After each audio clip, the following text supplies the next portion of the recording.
अस्सलाम वालेकुम प्यारे बच्चों। आज का हमारा मौजू है न्यूटन का कारनामा। पिछला जो हमने मौजू मुकम्मल किया श्रीनगर से करगिल तक, आज का हमारा मौजू है एक साइंसदान के बारे में जिनका नाम न्यूटन था।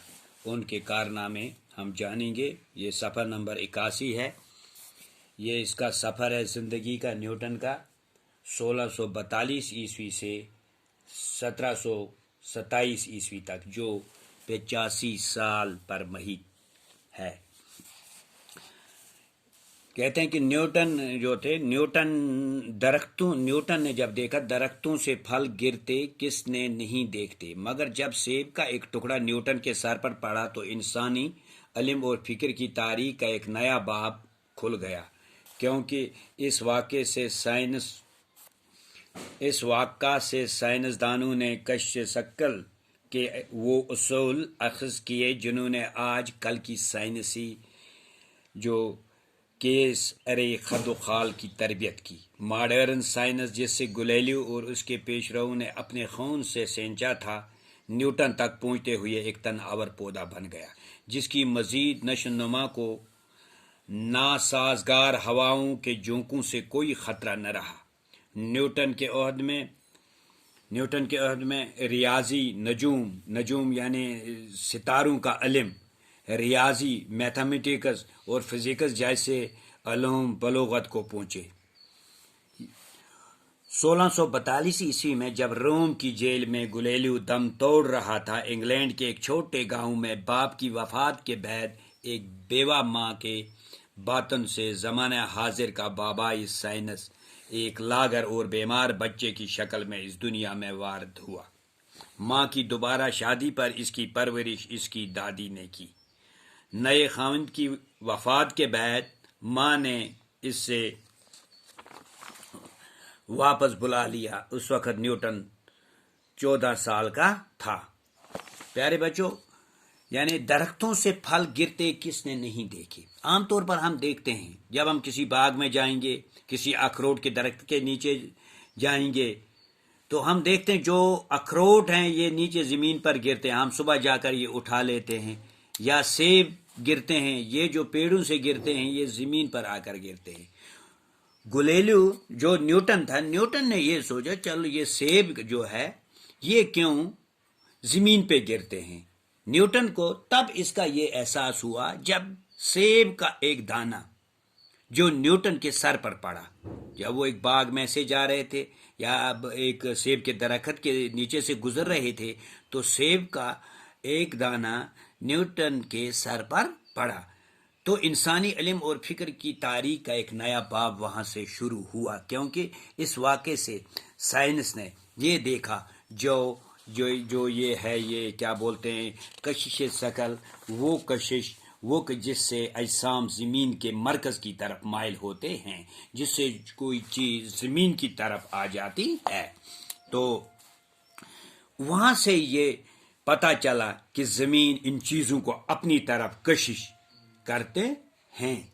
जब हम किसी दरख्त पे चढ़ते हैं तो हम उसकी डालियों को मजबूती से, उस दरख्त को मजबूती से पकड़ते हैं। क्यों? अगर कहीं हमने हाथ ढीले छोड़े, उसको मजबूती से, उसके डालियों को सही नहीं थामा मजबूती से, तो हमको खतरा है नीचे आने का। तो इसमें हमको यहाँ ये पता चल कि ये ज़मीन अपने तरफ, मुख्तसर मैं बयान करूँ यहाँ आपको कि ज़मीन इन चीज़ों को अपने तरफ कशिश करती है।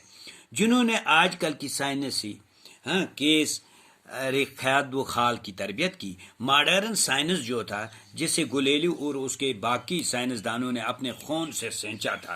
गैलीलियो जो थे वो भी एक बहुत बड़े साइंसदान थे। तो अलेक्जेंडर फ्लेमिंग थे, बहुत क्या बोलते हैं, लॉय पास्चर थे, बहुत से साइंसदान थे। आप अगले क्लास में उनके बारे में जानोगे इंशाल्लाह, जानेंगे। तो इंशाल्लाह मैं आपको क्या गैलीलियो और लॉय पास्चर के बारे में भी बताऊंगा आगे इंशाल्लाह। न्यूटन तक पहुंचते हुए एक तनावर पौधा बन गया, दरख्त बन गया। क्योंकि पहले के जो सबसे पहले के ये साइंसदान गैलीलियो वगैरह थे जिनने जो तहकीक की, जब उनकी तहकीक आगे बढ़ी تو ان کی تحقیقیں ایک ایسا بڑا پودا بن گئی جو بہت بڑا تناور مضبوط پودا بن گیا، جس کی مزید نشو نما کو ناسازگار ہواؤں کو جھونکوں سے کوئی خطرہ نہ رہا۔ ایسا تناور پودا رہا، جب ہم کوئی درخت پودا لگاتے ہیں وہ چھوٹا ہوتا ہے، شروع میں کچھ سال اس کو خطرہ رہتا ہے کہ کوئی توڑ نہ دے، کوئی اس کو موڑ نہ دے، کوئی اکھاڑ نہ دے، لیکن جب وہ بڑا ہو جاتا ہے، تناور بن جاتا ہے، تو اس پہ کوئی خطرہ نہیں رہتا ہے کہ اس کو کوئی توڑ دے گا یا اس کو کوئی اور نقصان پہنچا دے گا۔ پیارے بچوں، اسی طرح سائنس کا یہ تناور پودا ایک مضبوط درخت، ایک تناور پودا بن گیا، ایک مضبوط درخت بن گیا۔ نیوٹن کے عہد میں ریاضی، میتھمیٹکس، نجوم ہو گیا، یہ ستاروں کا علم جو ہاتھ دے کر بتاتے ہیں، اور فزکس بھی میتھمیٹکس سے آتا ہے۔ تو جیسے علوم جو علم تھے، علم کی جمع علوم تھے، بلوغت کو پہنچے۔ 1642 عیسوی میں جب روم کی جیل میں گلیلیو قید تھا، بیمار تھا، وہاں وہ دم توڑ رہا تھا، تو انگلینڈ کے ایک چھوٹے سے گاؤں میں اپنے باپ کی وفات کے بعد بیوہ ماں سے پیدا ہوا بابائے سائنس کا ایک کمزور اور بیمار سا بچہ، جس کا نام نیوٹن تھا۔ نیوٹن جب دنیا میں آئے، اس سے پہلے ان کے باپ اس دنیا سے چلے گئے تھے۔ ماں نے دوبارہ شادی کی، اس کی پرورش جو تھی اس کی دادی نے نیوٹن کی دادی نے اس چھوٹے سے بچے کی پرورش کی۔ ماں نے دوسری شادی کی، نئے خاوند کی وفات کے بعد جب اس نے دوسری شادی کی تو کیا قسمت تھی تو اس کی کہ اس کا وہ دوسرا خاوند جو تھا وہ بھی وفات پا گئے اور وہ اس دنیا سے چلے گئے۔ ماں نے اس سے واپس اپنے پاس بلا لیا، گلیلیو کو ماں نے پھر اپنے پاس بلا لیا۔ اس وقت نیوٹن کی عمر 14 سال تھی۔ تو آگے نیوٹن کے بارے میں کچھ ہے کہ یہ مشینوں سے کھیلتے تھے، یہ اس کے پرزے چھوٹے موٹے جمع کر کے بچوں کی طرح کھیلتے تھے، کبھی شاعری میں قلم آزمائی کرتے تھے، کبھی کمروں کی دیواروں پر تصویریں کوئلوں سے بناتے تھے۔ تو پیارے بچوں، یہ ہمارا پہلا پیرا ہے نیوٹن کا کارنامہ۔